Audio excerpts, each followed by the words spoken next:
কালকে তাহলে মাননীয় প্রধানমন্ত্রী যখন আসবেন ততক্ষণ এই যাদের পাশে নিয়ে আমরা একটু আগে ডাইরেক্ট জানিয়েছেন যে 6 বছরের জন্যে আমরা পার্টি থেকে শেখ শাহজাহানকে বহিষ্কার করছি। ওনার যে সরকারি পদ যেটা সামান্য অবশিষ্ট পড়ে আছে সেটাও আমরা খুব শিগগিরই তার ফেট, বুঝতেই পাচ্ছেন সেই ফেট কোন দিকে যাচ্ছেন, সেটাও আমরা আপনাদের খুব শীঘ্র জানিয়ে দেব। তাহলে কালকে প্রধানমন্ত্রী যাদের নিয়ে সভা করবেন, যাদের নাম এক্ষুনি বললেন, নারায়ণ থেকে বিরোধী দলনেতা হয়ে হিমন্ত বিশ্ব শর্মা, বিজেপি তাহলে তাদের ক্ষেত্রে কোনো পদক্ষেপ নেবে না, নিতে পারবে না। কেননা বিজেপি তো তৃণমূল কংগ্রেস নয় যে অ্যারেস্ট হওয়ার সঙ্গে সঙ্গে সাসপেন্ড করা বা বহিষ্কার করা বা সরকারি পদ কেড়ে নেওয়া, এগুলো কি কোনোদিন বিজেপি করতে পারবে? উত্তর হচ্ছে পারবে না। কেননা বিজেপি, আপনারা সবাই জানি, ভারতবর্ষের বিজেপির আরেকটা নাম হচ্ছে ওয়াশিং মেশিন। ফলে আমাদের পার্টি থেকেও পরবর্তী ক্ষেত্রে কেউ যদি সাসপেন্ড হয়ে মাননীয় প্রধানমন্ত্রীর সভায় দেখা যায়, আমরা কেউ অবাক হব না। গতকাল একটি কোর্টে সেন্ট্রাল এজেন্সি তারা জানান মহামান্য আদালতকে যে রাজ্য পুলিশ যেন অ্যারেস্ট না করে, অ্যারেস্ট যেন সেন্ট্রাল এজেন্সি করে। অর্থাৎ তার মানে আবার সেই বিজেপি স্পোক্সপারসন হয়ে তারা চাইছিলেন যতক্ষণ না নরেন্দ্র মোদী মাননীয় প্রধানমন্ত্রী বঙ্গদেশে আসছেন ততক্ষণ এই শেখ শাহজাহান এবং সন্দেশখালী ইস্যুটা জিইয়ে রাখতে, এবং ঘন ঘন ঘন ঘন তাদের আলাদা আলাদা করে সন্দেশখালী যাওয়া, তাদের দৌড়ে যাওয়া, সেখানে গিয়ে বিশৃঙ্খলা তৈরি করা, নানা রকম সাম্প্রদায়িক বক্তব্য একজন নানা ধর্মের মানুষকে উদ্দেশ্য করে বলা, এগুলো আমরা সব দেখেছি।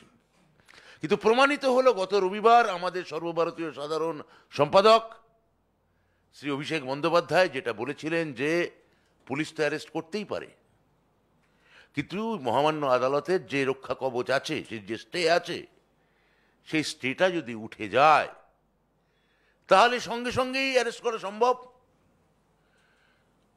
এই অভিষেক বন্দ্যোপাধ্যায়ের এই স্টেটমেন্টের পর মহামান্য আদালতের এই কাছে এই ব্যাপারটা দৃষ্টিগোচর করানোর পর মহামান্য আদালত সেই স্টে স্বতঃপ্রণোদিত হয়ে সুমোটো মামলা করে জানান, সুমোটো সিদ্ধান্ত নিয়ে জানান যে কোনো স্টে নেই, এবার অ্যারেস্ট করতে পারবে। তাহলে শেখ শাহজাহান এখন ওপেন।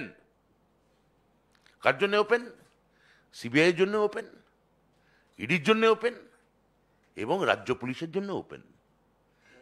কেন্দ্রীয় শক্তিও তাকে অ্যারেস্ট করতে পারে, রাজ্য শক্তিও তাকে অ্যারেস্ট করতে পারে, রাজ্য প্রশাসনও তাকে চাইলে অ্যারেস্ট করতে পারে। কিন্তু দেখা গেল কেন্দ্রীয় প্রশাসনের কেন জানি না তাকে অ্যারেস্ট করতে অনীহা।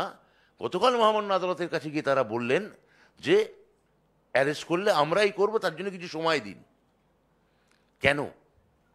আর আজকে রাজ্য পুলিশ হাতে নাতে অ্যারেস্ট করে দেখিয়ে দিয়েছে মিনাখার বামন পুকুর অঞ্চল থেকে, এবং আমাদের ADG south Bengal press conference করে যেটা বলেছেন সেটা হচ্ছে যে নাজার পুলিশ স্টেশনে অ্যারেস্ট হয়েছেন এবং ইডি কোর্টকে রিকোয়েস্ট করেছিলেন যে ইনভেস্টিগেশনে যেন একটা স্টে দেওয়া হয়। সেই স্টের সেই রক্ষা কবচ ওনার হাতে ছিল, সেটা উঠে গেল, রাজ্য পুলিশ অ্যারেস্ট করলো। যেভাবে রাজ্য পুলিশ আজ থেকে, আপনাদের সবার মনে আছে এখানে সমস্ত খুবই দায়িত্বশীল গণমাধ্যমের আপনারা আছেন, যে সারদা মালিককে কোনো কেন্দ্রীয় এজেন্সি অ্যারেস্ট করেনি। আজ থেকে 10-12 বছর আগে বা একটু আগে পরে হবে, সময়টা আমি ভুল বলতে পারি, সুদূর কাশ্মীর থেকে অ্যারেস্ট করে এনেছিল আমাদের এই রাজ্য পুলিশ। আজকে শেখ শাহজাহান অ্যারেস্ট হলেন রাজ্য পুলিশের কাছেই। শম্ভুনাথ কাউ থেকে আরাবুল ইসলাম, আমাদের তৃণমূল কংগ্রেসের সমস্ত কাউন্সিলর থেকে জনপ্রতিনিধি, তাদের অ্যারেস্ট করেছিলেন রাজ্য পুলিশই। তাহলে কেবলমাত্র ইনস্ট্যান্স, কেবলমাত্র এই ধরনের উদাহরণ একমাত্র তৃণমূল কংগ্রেস দেখাবে। বিজেপি দাবি তুলবে, টুইট করবে, এক্স হ্যান্ডেলে নানা রকম বিবৃতি দেবে, মিডিয়ার সামনে গরম গরম কথা বলবে, সততার কথা বলবে, দুর্নীতির কথা বলবে, প্রশাসনের নৈরাজ্যের কথা বলবে, আর একটিও কোনো উদাহরণ তারা সেট করতে পারবে না, কেননা তারা ভারতীয় জনতা পার্টি।